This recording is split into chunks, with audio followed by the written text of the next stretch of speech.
2026 год, 20 апреля, 2026 апрель, к нам приходит девушка с высоким,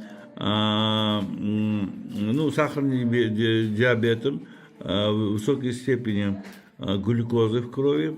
Значит, у нас был вчера случай, от 22 за один день падала глюкоза в крови до 3,5 миллимола. Значит, вот сегодня сделаем ему свои методики лечения. Кроме этого, у него есть осложнения за счет диабетической почки. У него имеется... Где ваш рентген? Рентген есть в данное время у вас? В общем, гидронефроз первой степени определяет. Сделана операция у них в почке.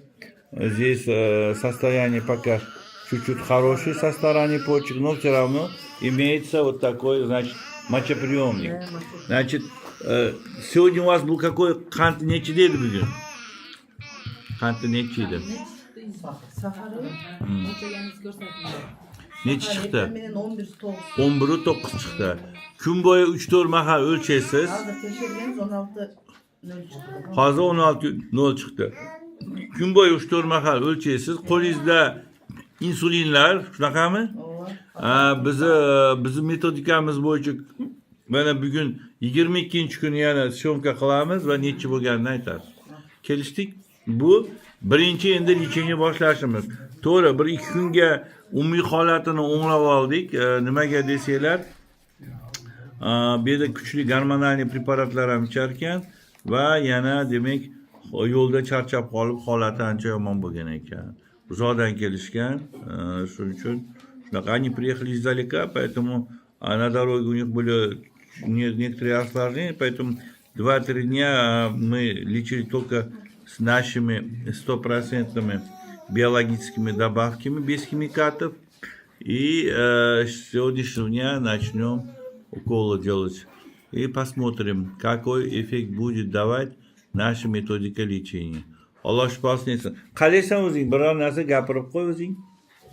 Kelganingdan beri sal tuzukmisan yo yomonmisan? Ochig'ini ayt. Yomon bo'lsa, bu yoqda yaxshi ketini suv savay qoldi. Ha, suv samay qolding уже. Machama chiqib qoldi. Chiqib qoldi. Без уколов, только прием делать, они панкерат и нефрорат, и новую почку, есть такой у нас препарат, и сразу говорит, что у меня состояние улучшилось. Chanqamay qolibdi, tili qurimay qolibdi, o'zi rangi ham yaxshi bo'lib qolibdi. Shunaqami? Правильно, да? Mana shuncha odam guvoh. Bir pasda bunday qilib ko'rsataman. Mana shuncha odam guvoh. Это все свидетели.